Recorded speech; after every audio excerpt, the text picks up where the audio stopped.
ምን ላይ ነው ትኩረት የሚያደርጉት? ምን ላይ ነው ትኩረት? አንድ የፓስተር ሙሉዓለም ጊሎ የሚባል የፕሮቴስታንት ቤተ እምነት ተከታይ አለና ፓስተር ሙሉዓለም ጊሎን ታውቁታላችሁ ብዙዎቹ። በራፕቸር ዙሪያ በስፋት መጽሐፍም ያለው ሰው ነውና በስፋት በራፕቸር ዙሪያ ሰፋ ያለ መጽሐፍ ያለው ሰው ነው። ማን? ፓስተር ሙሉዓለም ጊሎ። ፓስተር ሙሉዓለም ጊሎ ሰፋ ያለ እንትን አለው መጽሐፉላ አለው። ሰፋ ያለ ትምህርትንም ሲሰጥ እንመለከተዋለን። እና ብዙ ጊዜ ፕሮቴስታንቶች ስለ ንጥቀት ሲያወሩ ለምንድን ነው አንደኛ ተሰሎንቄን ምዕራፍ 4 ከቁጥር 17 ወይም ምዕራፍ 4 ከቁጥር 13 እስከ 17 ያለውን የመጽሐፍ ቅዱስ ክፍል የሚያነሱት? ለምንድን ነው የሚያነሱት? እና ንጥቀትንስ ለምንድን ነው በአምስት እየከፈሉ የሚመለከቱት የሚለውን እንመልከት። የመጀመሪያው የመጽሐፍ ቅዱሱን ክፍል እናንብብ። አንደኛ ተሰሎንቄ ምዕራፍ 4 ከቁጥር 13 ጀምሮ ያለውን እስከ 17 ያለውን እናንብበው። አንደኛ ተሰሎንቄ ላይ ያለውን የመጽሐፍ ቅዱስ ክፍል እንመልከተው።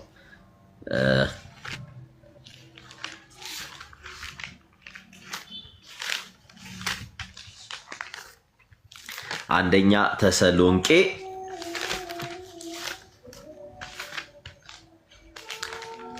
እሺ ለመጀመሪያው የሐዋርያው ቅዱስ ጳውሎስ መልእክት ወደ ተሰሎንቄ እሺ ምዕራፍ 4 ከቁጥር 13 ጀምሮ እንመልከተው። እንዲህ ይላል። በደንብ በተቻለ መጠን ድምጼን ከፍ አድርጌ ላነብላችሁ እሞክራለሁ። እሺ ምዕራፍ 4 ከቁጥር 13 እንዲህ ይላል። በደንብ ስሙ። እንዲህ ይላል። ስለዚህም ኦኬ ምዕራፍ 2 ምዕራፍ 3 እሺ ምዕራፍ 4 በደንብ ስሙ። ከቁጥር 13 ጀምሮ እንዲህ ይላል። ነገር ግን ወንድሞች ሆይ ተስፋ እንደሌላቸው እንደሌላመንን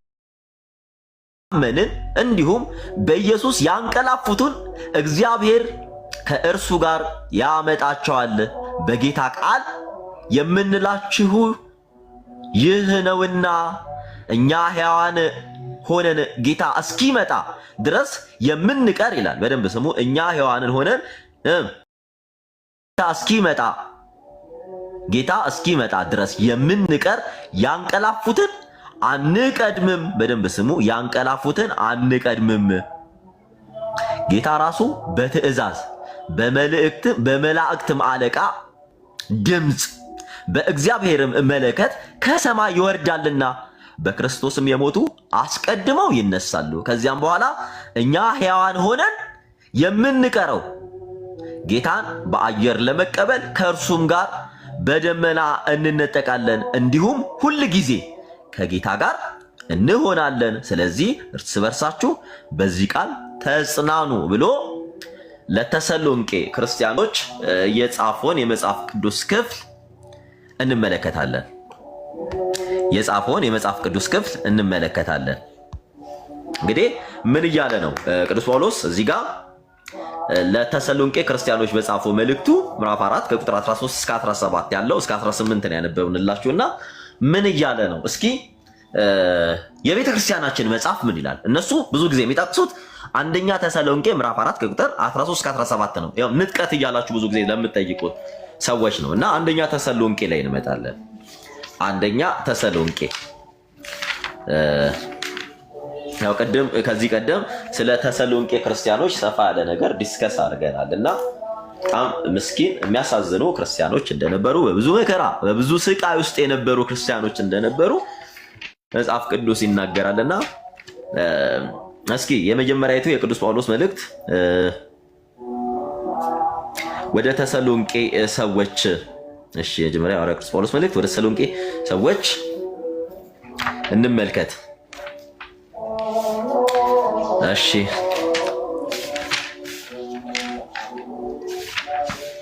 በነገራችን ላይ በራፕቸር ዙሪያ ብዙ ጊዜ እንነጠቃለን ሲሉ ግራ የምትጋቡ ሰዎች አላችሁና መጽሐፍ ቅዱሳዊ ነው እያሉ መጽሐፍ ቅዱስ ለሚጠቅሱላችሁ ሰዎች እውነት መጽሐፍ ቅዱስ ስለዛ ነው የሚናገረው? ከቁጥር 13 ጀምሮ አንድምታውን እየተመለከተን እንሄዳለን። ያው ከላይ ጀምረ ስለ ተሰሎንቄ ክርስቲያኖች በቀደም ስለተነጋገርን ማለት ነው።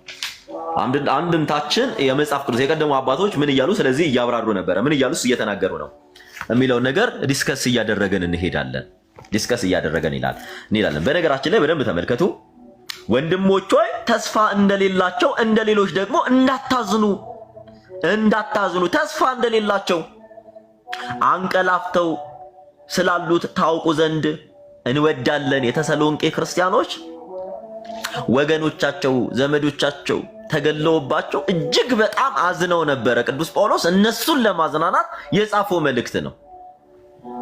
እነሱ ትንሣኤ ሙታን የለም ብለው ያስቡ ነበርና የተሰሎንቄ ክርስቲያኖች እንዲህ አላቸው፣ ወንድሞች ሆይ ተስፋ እንደሌላቸው እንደሌሎች ደግሞ እንዳታዝኑ አንቀላፍተው ስላሉት ታውቁ ዘንድ እንወዳለን ካለ በኋላ እንዲህ ይላል። ምን እያለ ነው ቅዱስ ጳውሎስ ይሄን ሲናገር?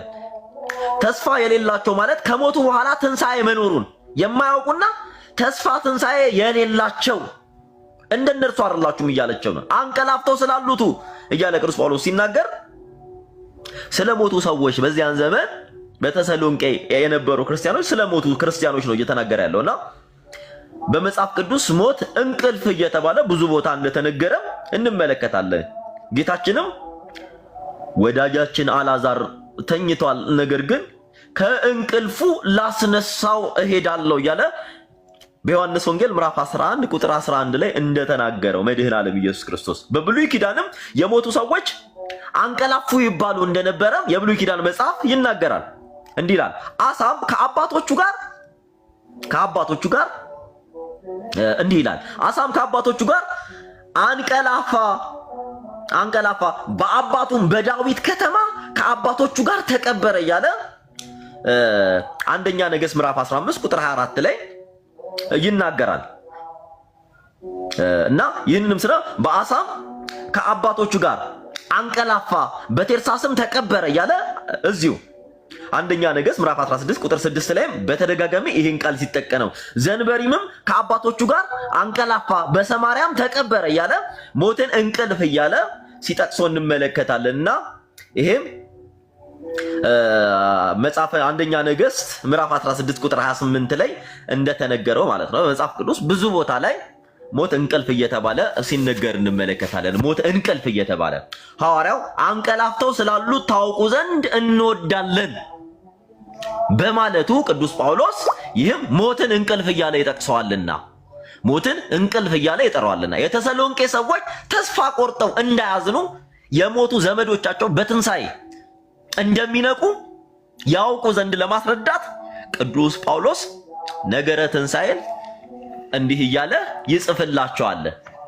ነገረ ትንሣኤን እንዲህ እያለ ይጽፍላቸዋል።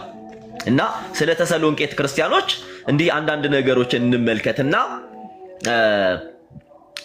ከመጽሐፍ ቅዱስ ከተሞች ያው ቅዱስ ዳንኤል ክብረት እንደተናገረው የታላቂቷ የእስክንድር የጦር አዛዥ የነበረው ንጉስ ካሳንድር በ315 ቅድመ ዓመተ ምህረት ቅድመ ዓመተ ዓለም ቅድመ ልደተ ክርስቶስ ተሰሎንቄን እንደቆረቆራት እና በሚስቱ ስም ተሰሎንቄ ብሎ እንደሰየማት ያው ይናገራልና መዋዘ ጥበባት ዲያቆን ዳንኤል ክብረት የመጽሐፍ ቅዱስ ከተሞች በሚለው ላይ አስፍሮት እንመለከተዋልና ተሰሎንቄም ግሪክ ውስጥ የምትገኝ በመቄዶንያ አውራጃ ያለች የመቄዶንያ ዋና ከተማ እንደሆነች ይነገራልና የመጽሐፍ ቅዱስ መዝገበ ቃላት ስለ ተሰሎንቄ በዚህ ልክ ያብራራል። ተሰሎንቄ በመቄዶንያ በፊልጵስዩስ እና በአካያ ቆሮንቶስ መካከል ያለች አገር እንደሆነችም ከዚህ ቀደም ዲስከስ አድርገናልና ይህም አንድምታው ትርጓሜው ላይ የሚያዋስኗትን ሀገር ፊልጵስዩስ እና በአካያ ቆሮንቶስ በአካያና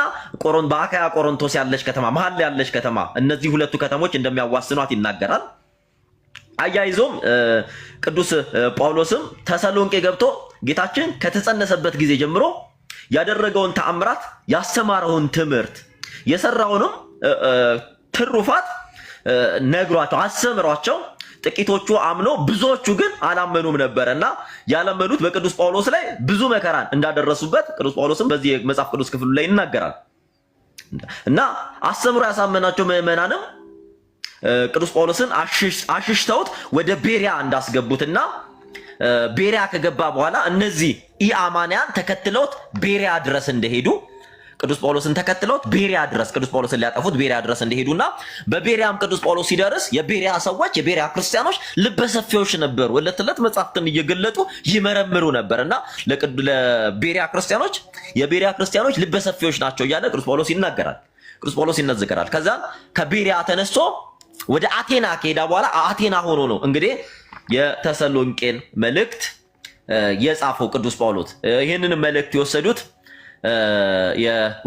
ጢሞቴዎስና ስልዋኖስ እንደሆኑ ይናገራልና ይህ የመጽሐፍ ቅዱስ ክፍል እና የተሰሎንቄ መልእክት የተጻፈበት ዘመን ተብሎ የሚጠቀሰው በ50 እና በ51 ዓመተ ምህረት ገደማ እንደሆነ የመጽሐፍ ቅዱስ መዝገበ ቃላትም ይነገራል። መልእክቱ የተጻፈው በ50 እና በ51 ዓመተ ምህረት ገደማ አካባቢ እንደሆነ መልእክቱ እንደተነገረ እንግዲህ የተሰሎንቄ ክርስቲያኖች በጣም መከራና ስቃይ ይደርስባቸው ነበር፣ ይንገላቱ ነበር። እኚህን ክርስቲያኖች ሊያጸናቸው እንዲህ አላቸው፣ ወንድሞች ሆይ። ምክንያቱም በተሰሎንቄ ያሉት አብዛው ኢአማኒ ነበረ፣ ክርስቶስን የማያምን ህዝብ ነበረ በተሰሎንቄ። ቅዱስ ጳውሎስ ከሰበካቸው ብዙዎቹ አላመኑም ነበረ። ያላመኑት ያመኑትን አስገድደው ያስጨንቋቸው ነበር፣ ይገሏቸውም ነበረ። በዚህ ሐዘን ውስጥ ያሉ በተሰሎንቄ ያሉ ክርስቲያኖች እምነታችንን እንቀይር ወይንስ አንቀይር፣ በዚህ በክርስትና እምነት እንጽና ወይንስ አንጽና እያሉ መንታ ልብ በሆኑ ሰዓት ቅዱስ ጳውሎስ ይህን መንፈስ ቅዱስ ይገልጥለትና ይህንን የሚያውቅና ይህን መልእክት ሊያበረታቸውና ሊያጸናቸው የተሰሎንቄን መልእክት ለተሰሎንቄ ክርስቲያኖች ቅዱስ ጳውሎስ ጻፈላቸው። እንዲህ ይላል ቁጥር 13 ላይ በደንብ ስሙ። ወንድሞች ሆይ ተስፋ እንደሌላቸው እንደሌሎች ደግሞ እንዳታዝኑ ይላቸዋል። ምክንያቱም አህዛብ ከሞት በኋላ ህይወት የለም ይላሉ። እንደ ሰዱቃውያን አይነት እምነት ያላቸው ናቸው። ሰዱቃውያን ትንሣኤ ሙታን የለም እያሉ ስለምን የሐዋርያት ሥራ ምዕራፍ 4 ከቁጥር 1 ጀምሮ ስትመለከቷቸው እነ ቅዱስ ጴጥሮስ እና ዮሐንስ የታሰሩት በምንድን ነው? ስለ ትንሣኤ ሙታን ስለሰበኩ ሰዱቃውያን ወደ እስር ወስዷቸው ነበርና እንደ ሰዱቃውያን አህዛብ ጭምር በግሪክ የዛን ዘመን አህዛቦች ነበሩና እግዚአብሔርን ያላመኑ እግዚአብሔርን ካለማመን ወደ ማመን የመጡ ክርስቲያኖች ደግሞ በዚያ ብዙዎቹ ሰማዕት ሲሆኑ እንመለከታለንና እነዚህ ናቸው የቆሮንቶስ የተሰሎንቄ ክርስቲያኖችን ይጨቅኗቸው፣ ልጆቻቸውንም ዘመዶቻቸውን ወገኖቻቸውንም ይገሉባቸው ነበርና በጣም አዝነው ተሰብረው ነበር የተሰሎንቄ ክርስቲያኖች። ከዚያ ወንድሞች ሆይ ተስፋ እንደሌላቸው እንደሌሎች ደግሞ እንዳታዝኑ ይላቸዋል። እንዳታዝኑ አንቀላፍተው ስላሉ ታውቁ ዘንድ እንወዳለን። አንቀላፍተው ደግሞ ስላሉት ዘንድ ታውቁ ዘንድ እንወዳለን። አንቀላፍተው ስላሉት ታውቁ ዘንድ እንወዳለን። ሞትን እንቅልፍ እያለ ይጠራዋልና። ከዚያ በኋላ የተሰሎንቄ ሰዎች ተስፋ ከቆረጡበት ተጽናንተው እነሆ በጌታ ደስ ይላቸው ዘንድ በጌታ ደስ ይበላችሁ፣ አሁንም እንደግም ይላችኋለሁ በጌታ ደስ ይበላችሁ እያለ ሲያጽናናቸው እንመለከታለንና የተሰሎንቄ መልእክት የማጽናኛ መልእክት ነው። ፕሮቴስታንቶች ይህን ከንጥቀት ጋር ለምን አያያዙት? ለምን አያይዘውት ይናገራሉ ብለን እንምጣ። ዋናው ኢየሱስ እንደሞተና እንደተነሳ ካመንን እንዲሁም ይላል በኢየሱስ ያንቀላፉትን እግዚአብሔር ከእርሱ ጋር ያመጣቸዋልና። በማን? በኢየሱስ ያመኑትን እግዚአብሔር ከእርሱ ጋር ያመጣቸዋልና። ሞታችሁ ከንቱ አይደለም፣ እንደ ሌሎች አይደለም። አታልቅሱ፣ አትዘኑ። ኢየሱስ እንደ ሞተና እንደተነሳ ካመናችሁ ነው የሚለው። ካመንን እንዲሁም በኢየሱስ ያንቀላፉት እግዚአብሔር ከእርሱ ጋር ያመጣቸዋል ይላል። ትንሣኤ ሙታን አለ። እንደ ሌሎች አትዘኑ እያለ ይነግራቸዋል። የተሰሎንቄ ሰዎች ኢየሱስ ክርስቶስ እንደ ሞተና እንደተነሳ አስቀድሞ እርሱ ራሱ ቅዱስ ጳውሎስ ሰብኮላቸው ነበር። ከወልደቱ ጀምሮ አምነውም ተጠምቀው ነበረ። የራሳቸውን ትንሣኤ ለማመን የኢየሱስ ክርስቶስን ትንሣኤ ማስታወስ ይጠበቅባቸዋልና ቅዱስ ጳውሎስ ይህን መልእክት ጻፈላቸው። ኢየሱስ ክርስቶስ ለምዕመናን ትንሣኤ ጀማሪ ነውና አሁን ግን ክርስቶስ ላንቀላፉት በኩራት ሆኖ ከሙታን ተነስቷል እያለ ለቆሮንቶስ ክርስቲያኖች በአንደኛ መልእክቱ ምዕራፍ 15 ቁጥር 20 ላይ ቅዱስ ጳውሎስ ይናገራልና በደንብ አስተውሉ። አሁን ግን ክርስቶስ ላንቀላፉት በኩራት ሆኖ ከሙታን ተነስቷልና፣ ስለዚህ በእናንተ ላይ ሞት ኃይል የለውም። ሞት ኃይል የለውም። በክርስቶስ የሆነች ነፍስ ሕያዊት ናት። ከሞት በኋላ ሕይወት አለው። እንደ አሕዛብ ሞት አይደለም ሞታችሁ። ሞታችሁ እንደ ሰዱቃውያን ተስፋ አይደለም፣ ምድራዊ አይደለም፣ ሰማያዊ ነው ተስፋችሁ እያለ ቅዱስ ጳውሎስ ይነግራቸዋል። በኢየሱስ ያንቀላፉትን ሲላቸው በኢየሱስ ክርስቶስ ስላመኑ በሰማዕትነት የሞቱትን በዚያ ዘመን የነበሩ የተሰሎንቄ ክርስቲያኖችን እየነገራቸው ነው።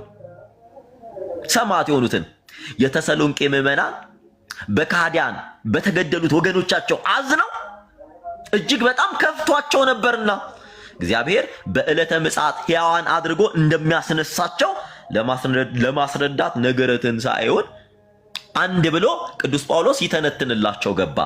ይቀጥላል። እኛ ሕያዋን ሆነን ይላል፣ እኛ ሕያዋን ሆነን ጌታ እስኪመጣ ድረስ የምንቀር ያንቀላፉትን አንቀድምም ይላል። እዚህ ጋር ነው አሁን ትልቁ ቁልፉ። እኛ ሕያዋን ሆነን ጌታ እስኪመጣ ድረስ የምንቀር ያንቀላፉትን አንቀድምም። ይህም የሰው ዘር እስከ ዕለተ ምጽአት እንደሚቀጥልና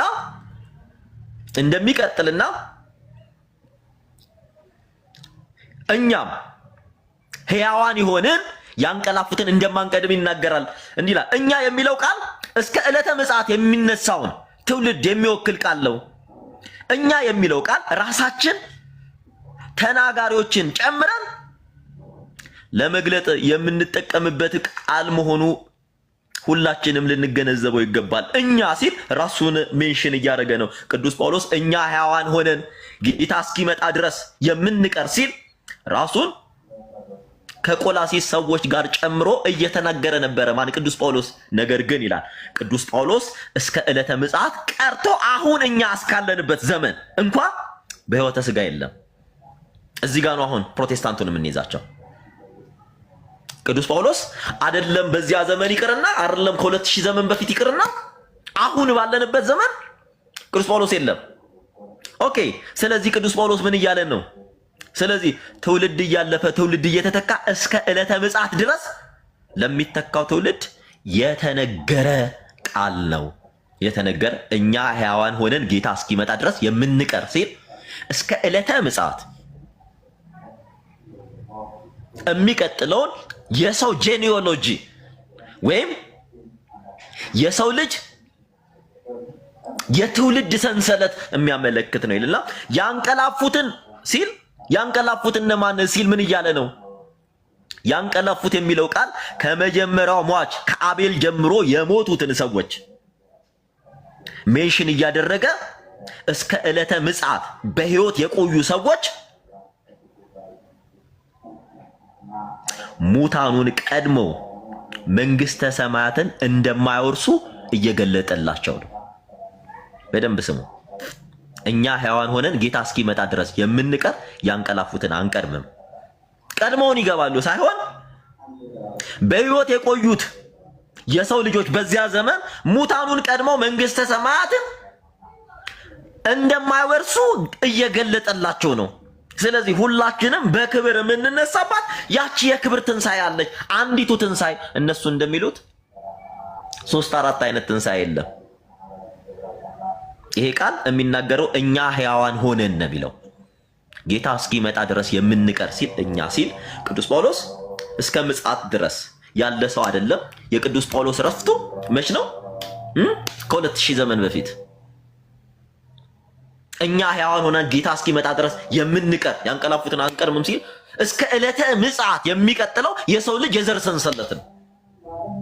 ሙታኑን ከአዳም ጀምሮ ይቅርታ ከአቤል ጀምሮ ከአዳም ልጅ ከአቤል ጀምሮ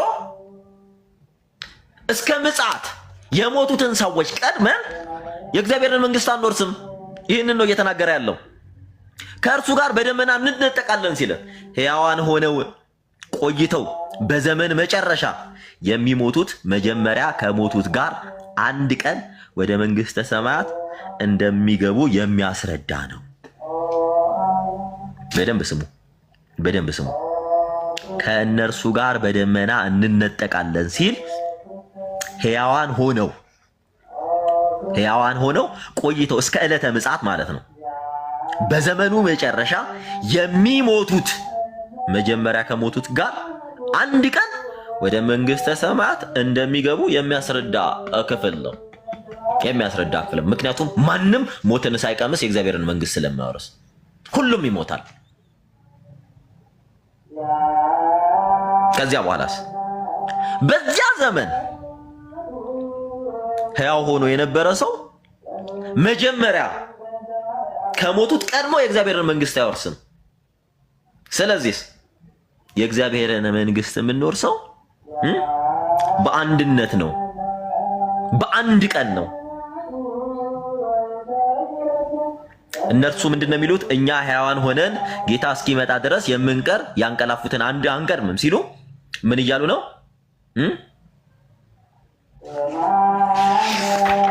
ስለ ንጥቀት ራሳቸውን ዲዛይን እያደረጉ ነው። ከዚያ በኋላ እንዲህ ይላል ጌታ ራሱ በትእዛዝ በመላእክት አለቃ ድምፅ በእግዚአብሔር መለከት ከሰማይ ይወርዳልና። ከሰማይ ምን ይላል? ይወርዳልና። በደንብ አስተውሉ። ይሄን ሲል መጽሐፍ ቅዱስ ክፍሉ ቁጥር 16 ላይ ምን እየተናገረ ነው? ምን እየተናገረ? በመላእክት አለቃ ድምፅ የሚለው በአንድምታው ትርጓሜ ቅዱስ ሚካኤል እየተባለ ይተረጉማል። አንድምታው ላይ ቅዱስ ሚካኤል የመላእክት አለቃ መሆኑ በመጽሐፍ ቅዱስ ተነግሯልና ከዋነኞቹ አለቆች አንዱ ሚካኤል ሊረዳኝ መጣ እያለ ዳንኤል በትንቢተ ዳንኤል ምዕራፍ 10 ቁጥር 13 ላይ በዚያም ነገር ካለቃችሁ ከሚካኤል በቀር ማንም የሚያጽናኝ ወይም የሚያጽናናኝ የለም እያለ ዳንኤል 10:21 ላይ እና ታላቁ አለቃ ሚካኤል ይነሳል እያለ ዳንኤል 12:1 ላይ የመላእክት አለቃ ሚካኤል እያለ ይሁዳ ምዕራፍ 1 ቁጥር 9 ላይ እንደተናገረው በዚህን ቀን በመላእክት አለቃ ድምፅ ሲል ይህም በአንድምታው በቅዱስ ሚካኤል የመለከት ድምፅ በእግዚአብሔር መለከት ከሰማይ ይወርዳልና ሲል ይሄንን ነው። ስለዚህ መለከት ሕዝብን ለመሰብሰብ የሚነፋ የአዋጅ መንገሪያ መሳሪያ እንደሆነ ይታወቃል። ሳያቋርጥ የመለከት ድምፅ ሲነፋ በዚያን ጊዜ ወደ ተራራ ውጡ ተብሎ ዘጸአት 19:13 ላይ እንደተነገረ በኋላም በሰባተኛው ወር በ10ኛው ቀን በቀንደ መለከት ታውጃለህ፣ በማስተሰሪያው ቀን በምድራችሁ ሁሉ በቀንደ መለከት ታውጃለህ እያለ ዘሌዋውያን 25:9 ላይ እንደተናገረው እንዲሁም አንድ መለከት ሲነፋ ታላላቆቹ የእስራኤል አእላፍ አለቆች ወደ አንተ ይሰበሰባሉ ተብሎ ኦሪት ዘኍልቍ ምዕራፍ 10 ቁጥር 4 ላይ እንደተነገረ የሕዝብ መሰብሰቢያ መሳሪያ እንደሆነ መለከት ይናገራል። መጽሐፍ ቅዱስ መለከት ይናገራል። ጌታችን መድኃኒታችን ኢየሱስ ክርስቶስ ዳግመኛ በሚመጣበት ጊዜ የሙታን ትንሣኤ ለማወጅ መለከት ይነፋል። መለከቱንም ከታላቅ መለከት ድምፅ ጋር መላእክቱንም ከታላቅ የመለከት ድምፅ ጋር ይልካቸዋል። ከሰማያትም ዳርቻ እስከ ዳርቻ ከአራቱም ንፋሳት ለእርሱ የተመረጡትን ይሰበስባሉ እያለ በማቴዎስ ወንጌል ምዕራፍ 4 ቁጥር 31 ላይ እንደተነገረ የኋለኛው መለከት ሲነፋ ሁላችን በድንገት በቅጽበት ዓይን እንለወጣለን። መለከት ይነፋልና ሙታንም የማይበሰብሱ ሆነው ይነሳሉ፣ እኛም እንለወጣለን እያለ ቅዱስ ጳውሎስ አንደኛ ቆሮንቶስ ምዕራፍ 15 ከቁጥር 51 እስከ 52 ላይ እንደጠቀሰው ማን? ቅዱስ ጳውሎስ። አንደኛ ቆሮንቶስንም በደንብ እንመለከተዋለን። እነሱ ራፕቸር ሲሉ ንጥቀት ሲሉ ምን እያሉን ነው? እና በክርስቶስ የሞቱ አስቀድመው ይነሳሉ ሲል ምንስ እያለ ነው? ይሄ መጽሐፍ ቅዱስ ክፍል በክርስቶስ የሞቱ ሲል አምኖ በሰማዕትነት የሚሞቱትን ማለቱ ነው። ከሞቱ ብዙ ዘመናትን ያሳለፉት ሙታን በሶስት መለከት ይነፋሉ። ሶስቱ መለከትን እንመለከታለን። ቅዱስ ያዕቆብ ዘስሩግ እንዲህ እያለ ይጠራቸዋል። ሶስቱን በደንብ ተመልከቱ። በክርስቶስ የሞቱ አስቀድመው ይነሳሉ ሲል የሚለውን ቅዱስ ያዕቆብ ዘስሩግ እንዲህ እያለ ሶስቱን መለከቶች ያብራራቸዋል። በቀዳሚ ንፋተ ቀርን ይትጋብኦ ዘበለ ስጋ የተዘሩ የመጀመሪያው መለከት ሲነፋ ትቢያ የሆነው የተበተነው የሰው ስጋ ይሰበሰባል። በዳግም ይሰበሰባል ካለ በኋላ ሁለተኛው መለከት ሲነፋ አጥንቶች ተገጣጥመው ያለ መንቀሳቀስ ፍጹም በድን ይሆናሉ። በድን ይሆናሉ።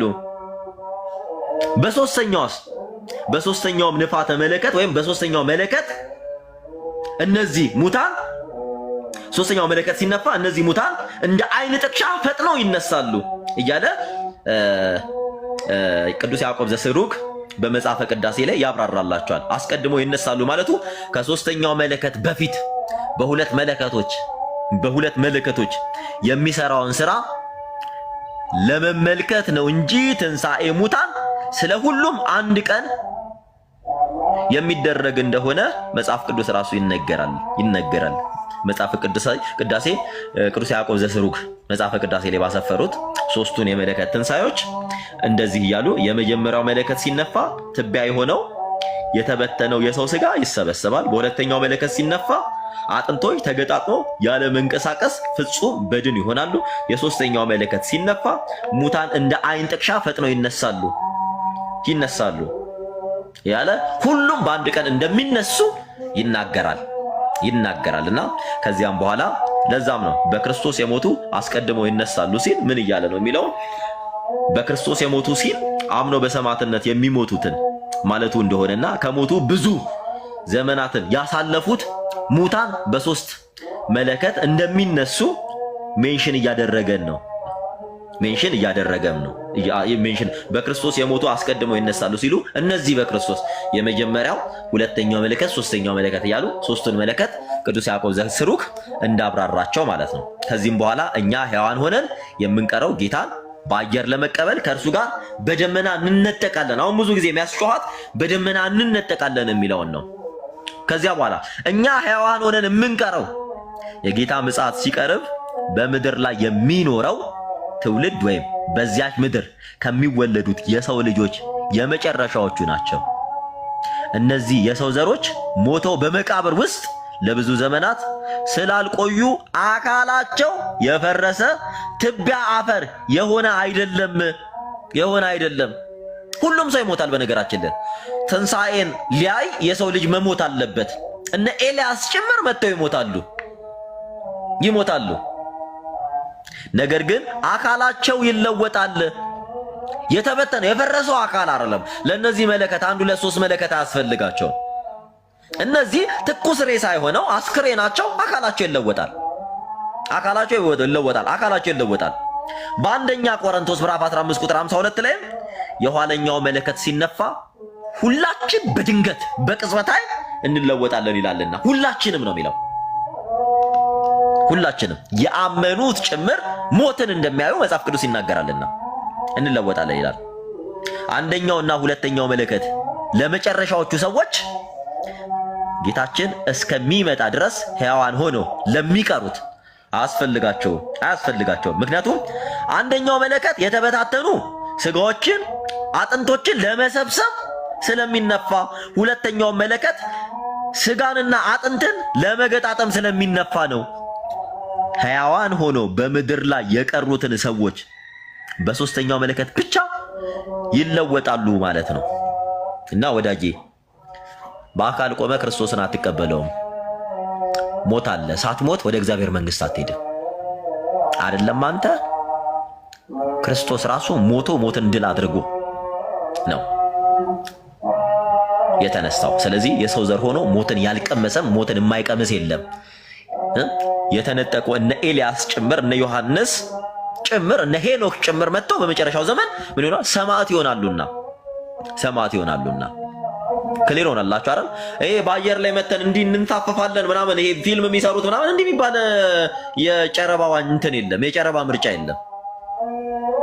ወዳጅ አትንሳፈፍም፣ ትሞታለህ። ካልሞት የእግዚአብሔርን መንግሥት አትወርስም። ስለዚህ የመጨረሻው መለከት የሚነፋው ለመጨረሻ ዘመን ላይ ለሚቀሩት ክርስቲያኖች ነው። በክርስቶስ ያሉት ሲል በክርስቶስ የሞቱት አስቀድመው ይነሳሉ ሲል ሁሉም በክርስቶስ የሞቱት ስለሞቱት እየተናገረ ነው። የሶስተኛው መለከት የሚመለከታቸው በመጨረሻው ዘመን ለቀሩት ሕያዋን ሆነን የምንቀረው ጌታን በአየር ለመቀበል ከእርሱ ጋር በደመና እንነጠቃለን ሲል ሕያዋን ሆነን የምንቀረው ሲል ዘላለማዊ ሆነ የምትቀረው እያለህ አይደለም። በስተመጨረሻው ሕያው አካል ሳይፈርስ ሳይበሰብስ እንዳለ በሶስተኛው መለከት ትነሳለህ። ትለወጣለህ ማለት ነው። ትለወጣለህ። ስለዚህ ጌታን በአየር ለመቀበል ሲል ምን እያለ ነው? ጌታን በአየር ለመቀበል ሲል በአንድምታ ትርጓሜያችን እንዲህ እያለ ይፈታል። ጌታችን በልዕልና እንዋሃደው ዘንድ እያለ ይተረጉመዋል።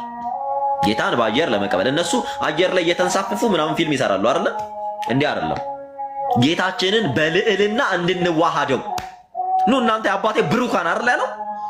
ዓለም ሳይፈጠር ወደ ተዘጋጀላችሁ መንግስቴ ግቡ አይደል ያላቸው? በማቴዎስ ወንጌል ምዕራፍ 25 ከቁጥር 31 ጀምሮ ስትመለከቷቸው። ስለዚህ የአባቴ ብሩካን ማለት ሲላቸው ልዕልናቸውን እየነገራቸው ነው።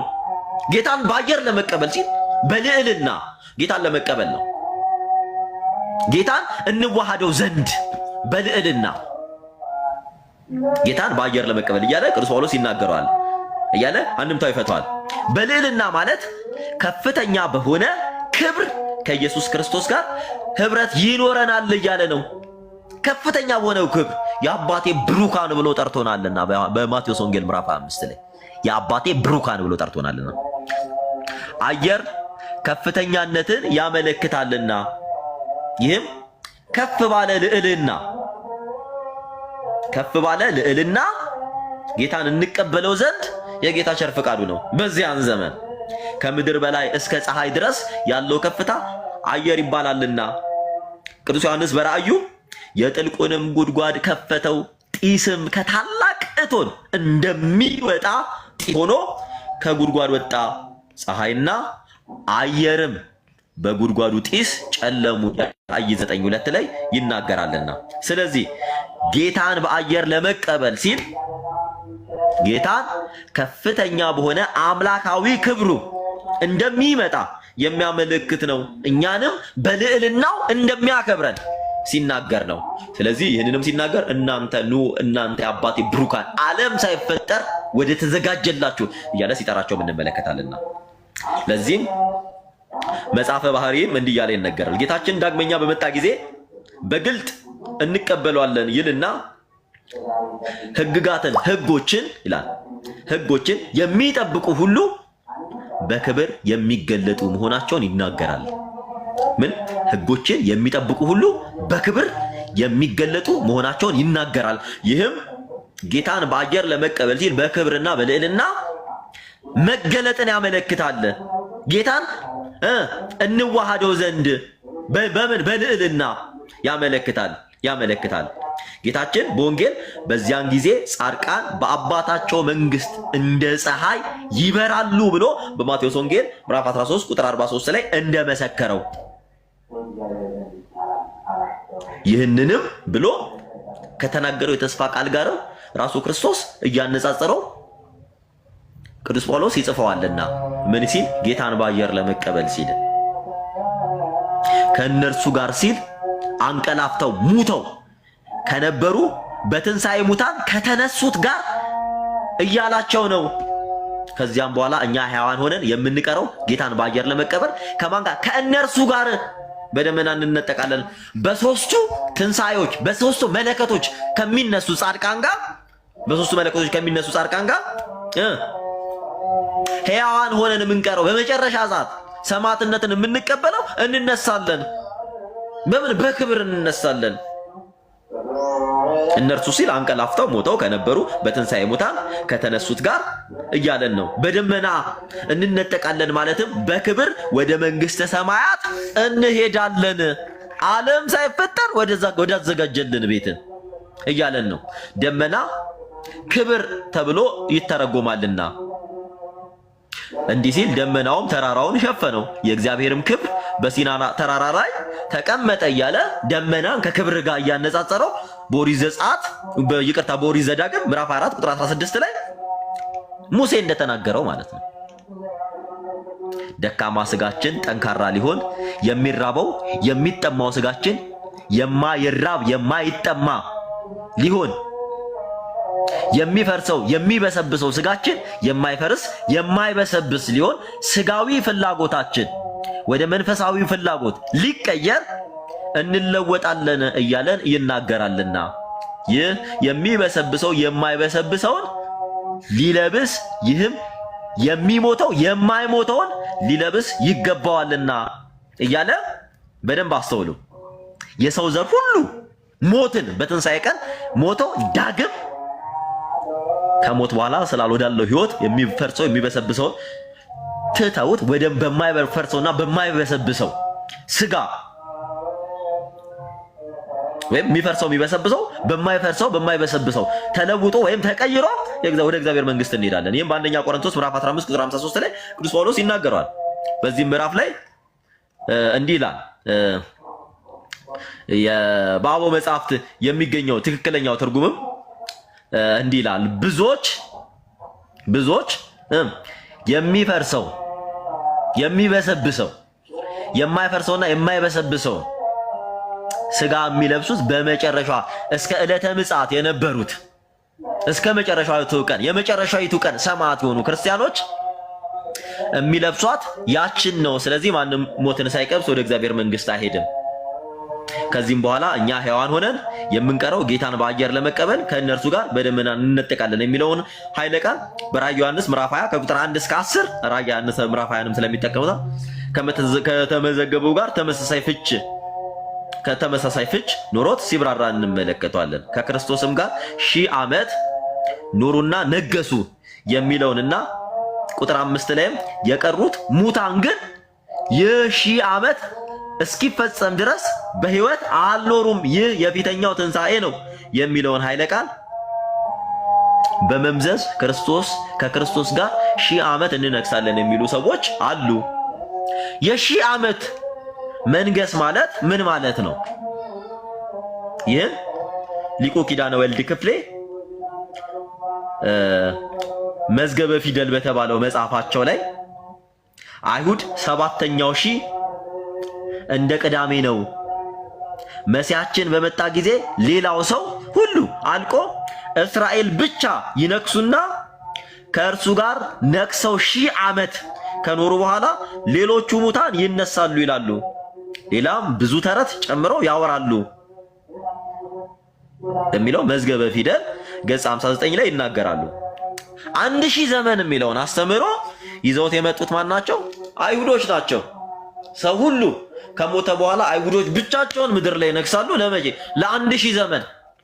ከዚያ በኋላ ከሺው ዘመን በኋላ ይሄንንም 1000 ዘመን ከመሲሁ ጋር እንነግሳለን። አሁን ቴምፕሉን የሚያቆሙት የሰለሞንን ቴምፕል እየገነባን ነው፣ ታቦተ ጽዮን እንትን እንላለን ያሉ የቴምፕሉ ትርክት የቴምፕሉ ተረት የሚገናኘው ከዚህ ጋር ነው። ከመጽሐፈ ቴልሙዳቸው ላይ ወስደው 1000 ዘመን አሁን ፕሮቴስታንቶች የሚቀበሉትን የሚያምኑትን ትምህርት ይዘው የመጡት ሐዋርያት ሳይሆኑ አይሁዶች ናቸው። አይሁዶች ናቸው። በደንብ አስተውሉ። አይሁዶች ናቸው። ይህም አይሁድ 7ኛው ሺህ እንደ ቅዳሜ ነው እያሉ የሚቆጥሩትም ለዛ ነው። 7 ቁጥርን ፍጽምት እያደረጉ ስለሚቆጥራት መሲያችን በመጣ ጊዜ በደንብ መሲያችን በመጣ ጊዜ የነሱ መሲ አልመጣም። ሌላው ሰው ሁሉ አልቆ እስራኤል ብቻ ይነሱና ይላል። ሌላው ሰው ምድር ላይ ያለ ሰው ያልቃል። እስራኤል ብቻ ይነሱና ከማን ጋር? ከመሲሁ ጋር ነክሰው 1000 ዓመት ከኖሩ በኋላ ሌሎች ሙታን ይነሳሉ ብለው ያስተምራሉ። ማን? አይሁዶች ብዙ ተረትን በሺው ዘመን ዙሪያ ይናገራሉ። ፕሮቴስታንቶችም ይሄን ይዘው 7ቱ ዘመናተ መግቦት እያሉ ስለ 1000 ዘመን ወይም ዲስፐንሴሽን እያሉ እንትን በሚሉት እምነታቸው ውስጥ ስለ 1000 ዘመን በስፋት ያብራራሉ። ስለ 1000 ዘመን ያብራራሉና ስትመጡ አይሁድ የሚያወሩት ወሬ በፍጹም ሊገርመን አይገባም። ምክንያቱም የኛዎቹ ጉዶች ፕሮቴስታንትም የአይሁድን መጽሐፍ ተቀብለው አሁን ላይ ንጥቀት አለ፣ 1000 ዘመናተ መግቦት አለ፣ 1000 ዘመን አለ፣ እኛ ከክርስቶስ ጋር ለ1000 ዘመን እንነግሳለን፣ ብቻችንን እንቀራለን ምናምን የሚሉትም ይሄን ትርክት ይዘው ነው። የመጽሐፍ ቅዱስን ሐሳብ ተገንዝበውት አይደለም። እውነተኛውን መሲህ ክርስቶስን ሰቅለው ገድለው ሌላ ሐሰተኛ መሲህ የሚጠባበቁ ቀን የጨለመባቸው ከብርሃን ወደ ጨለማ የሚጓዙ ያልታደሉ ፍጡራን መሆናቸውን አይሁዶች እናውቃለን። በዚህም በተመሳሳይ ፕሮቴስታንቱን በዚያ ልክ። ምክንያቱስ የአይሁድን መጽሐፍ ተቀብለው 1000 ዘመን እስራኤል ብቻ ይቀራሉ። እስራኤል የተባልነው እኛ ነን። እኛ ብቻ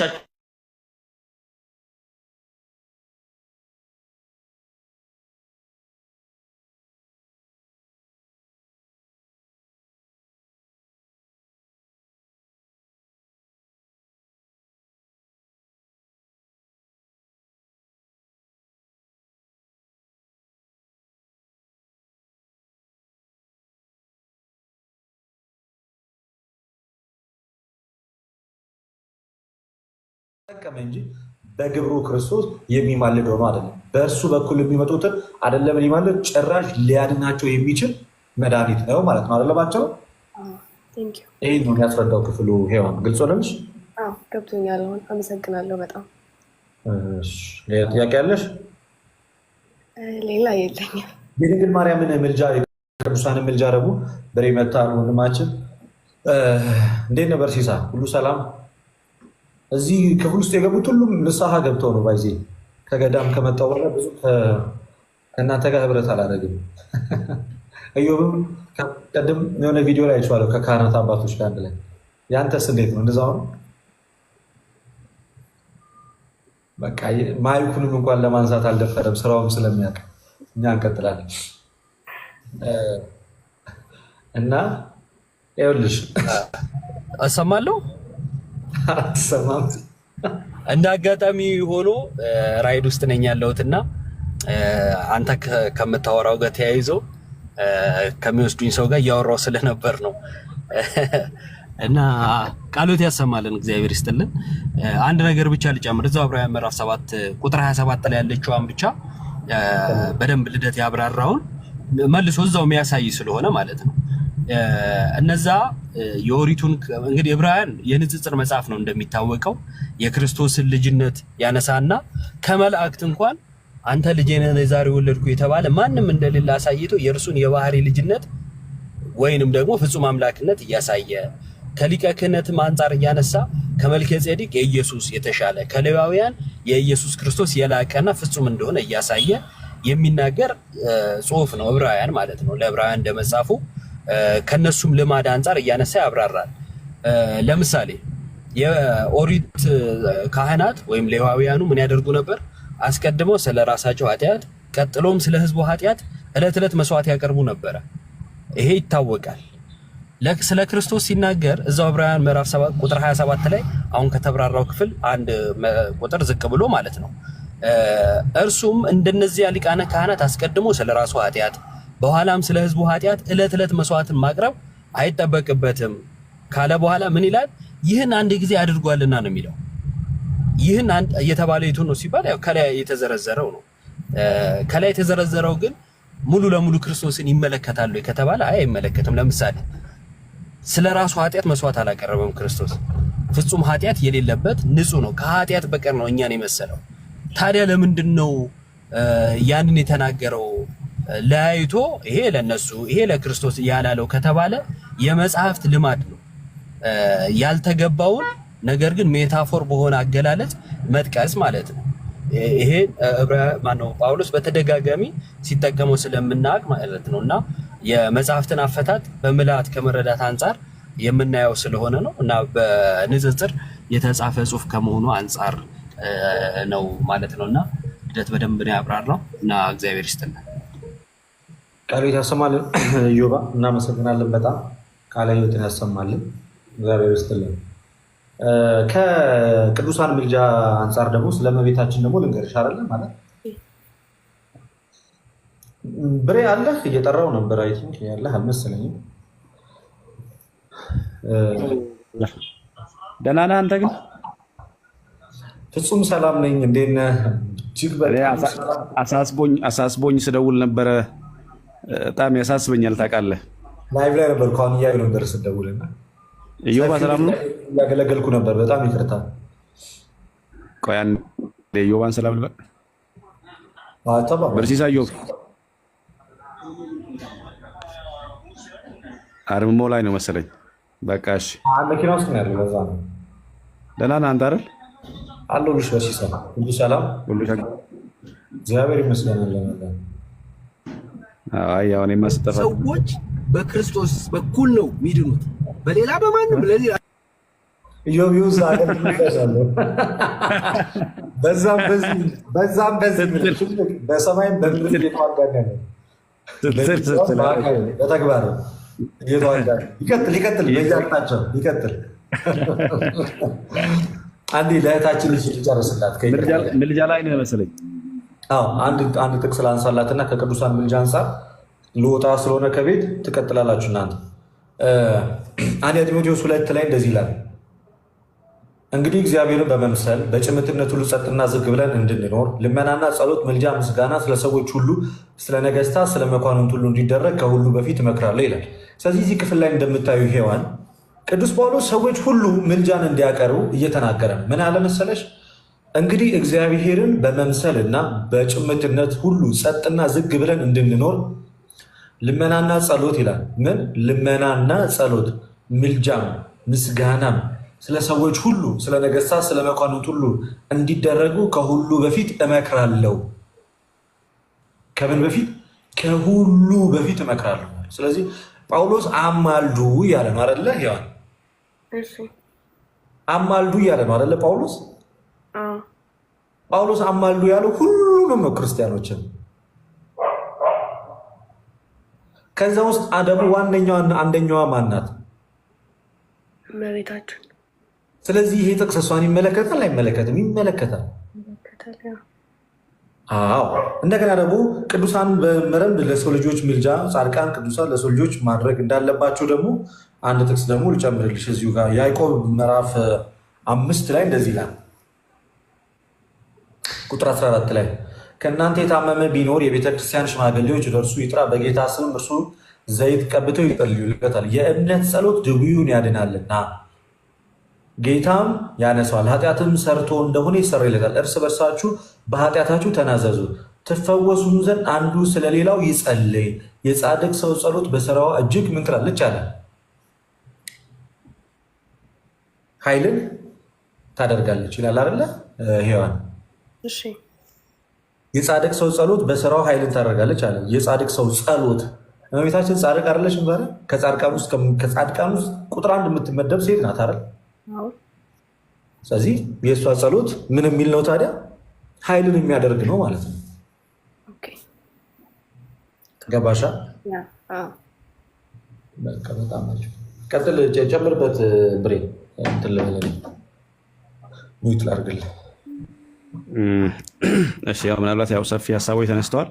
ግን ሰዎች ሁሌም ይሄ በተለይ ከፕሮቴስታንት ሳይድ ግርም የሚለኝ ሀሳብ አለና በቀጥታ የክርስቶስ ኢየሱስን የማዳን ስራና የቅዱሳንን ምልጃ ወይም ደግሞ ጸሎት የማገናኘት ችግር ብዙ ጊዜ ይታያል፣ ወይ ደግሞ ይሄ እንመለከታለን እናያለንና የኢየሱስ ክርስቶስን የማዳን ስራ ከቅዱሳን ምልጃ ጋር ማገናኘት አንዱ ፕሮቴስታንት ኦርቶዶክሳውያንን ወይ ደግሞ ኢኖሰንት የሆኑ ክርስቲያኖችን የሚያሳስቱበት የሚያወዛግቡበት መካኒዝም ነው እና እንዲህ ያለው አካሄድ በእነሱ ዘንድ የተለመደ ነው። ግን አሁንም እህታችን መረዳት ያለብሽ ነገር የክርስቶስ ኢየሱስን የማዳን ስራ የሚተካ የቅዱሳን ምልጃ የለም።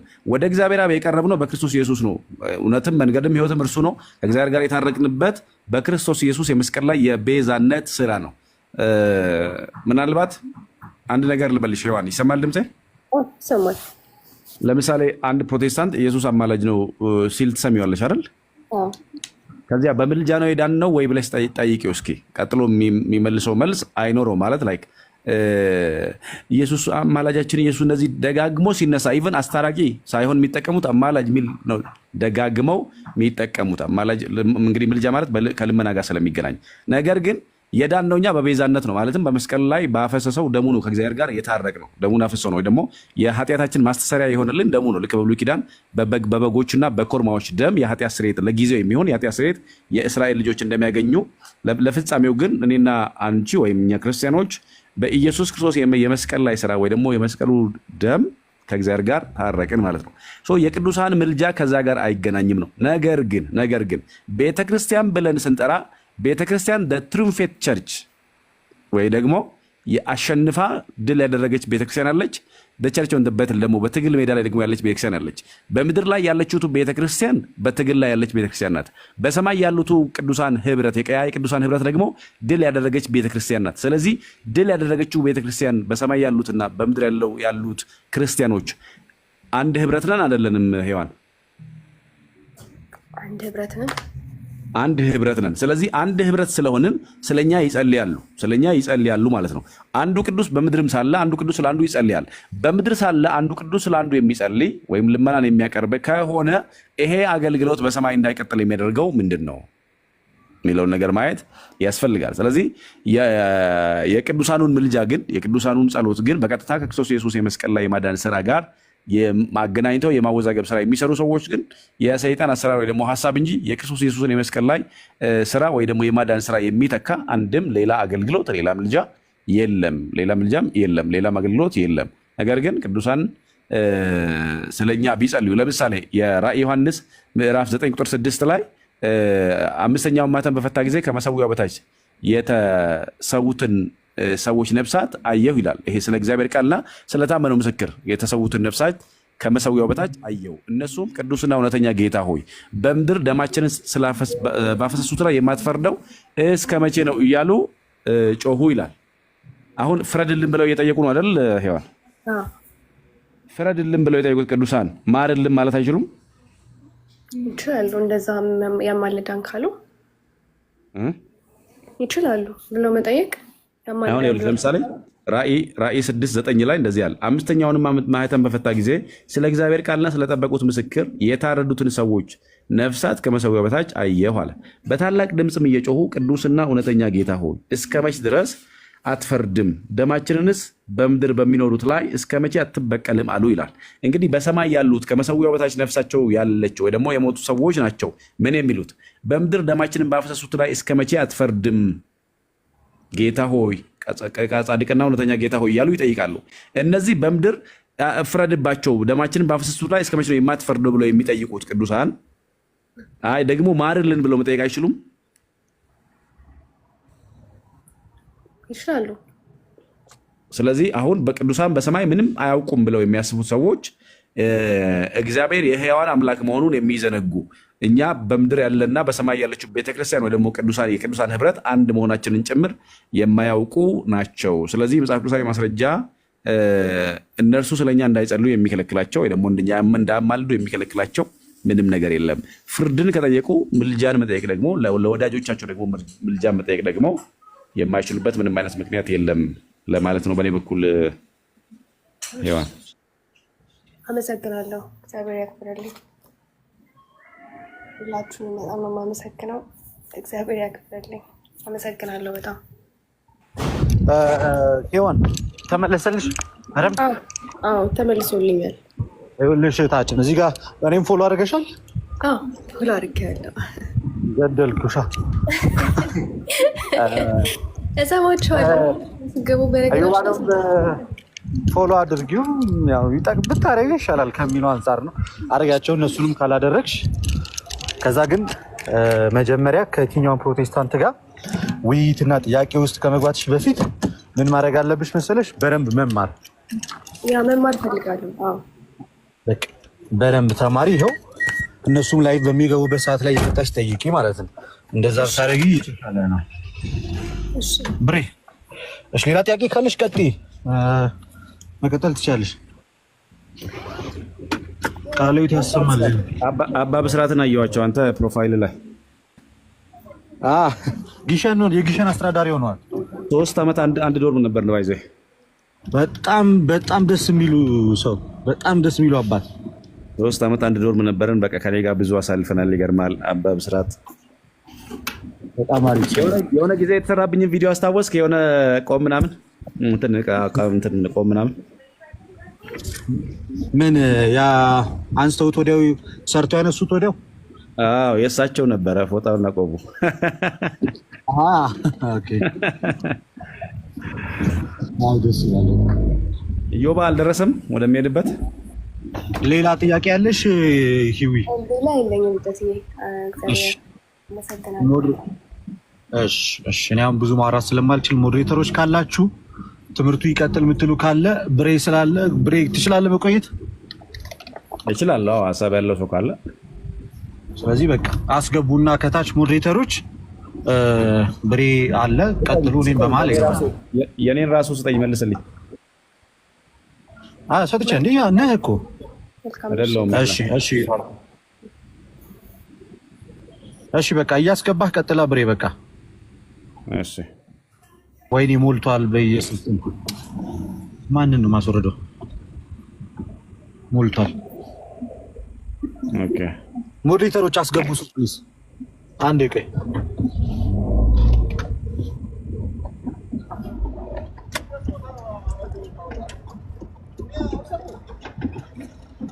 ሞዴሬተር አስገቡ።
ባንዴ አንጫጫችሁት ቤቱን።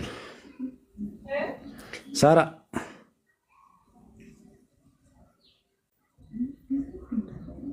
ሳራ ይሰማል? የለሽም? ምርጢት ምርጢት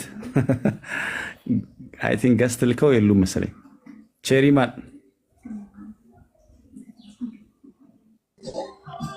ሰላም ነው? ሰላም ነው።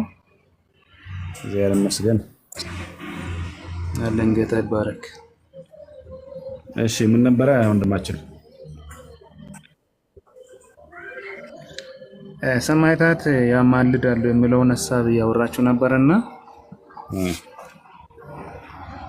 ሰማዕታት አንድ ሰው ከሞተ በኋላ ከዘፍጥረት ጀምሮ እስከ ራዕይ ግን ለክርስቲያኖች ነው ባይዞ ያወራ ነው። በነገራችን ላይ ማለት ለክርስቲያኖች ነበር እያወራን የነበረው። ኦኬ እኔም ክርስቲያን እኮ ነኝ። ጴንጤ ነኝ። ክርስቲያን አይደለም፣ ጴንጤ ማለት ነው። ክርስቲያን አይደለም፣ ፕሮቴስታንት ነህ እንጂ። አዎ እኮ ያ ክርስትና የተለየ ክርስትና አለ እንዴ? አዎ ክርስቲያን አልዳንክም እኮ አንተ ባይዞ ያልዳንኩ አንተ እኮ ነህ። ያልዳንኩት እንዴት ነው? አስረዳኝ። አልዳንክም እኮ አስረዳኝ። ያልዳን ለምን አወራለች? ናባሽ ሰላም፣ እንዴት ናችሁ? እግዚአብሔር ይመስገን። እንዴት ነሽ? አለን ኖርማሊ። አሁን ገና ሳያችሁ ነው የገባው። ጥያቄው ምን እንደሆነ አልገባኝም። ማለት የምትወያዩበት ርዕስ ምን እንደሆነ አልገባኝም። ኦኬ። አይ ያው ጥያቄዎች እየተቀበልን ነው። ኦኬ ነው እንዴ? አይ ጥያቄ እንኳን የለኝም። እንዲሁ ስማር ነበር። ቅድም እየተማርኩ ነበር። ሄለን ነው ማን ነው ገብታ አሪፍ ነበር እያስተማረኝ ነበር ልደት። ኦኬ እሺ በቃ መሰግር አራስ አለሽ? አዳምጣለሁ። መልካም እሺ። ሳራ የለችም። ሳራ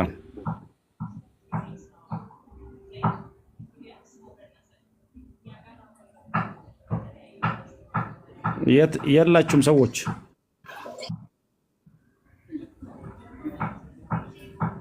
እሺ ዩዘር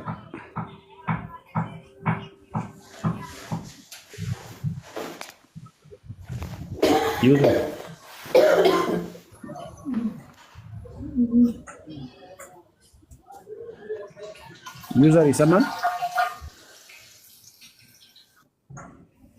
ከዛ በደመና በጭቃ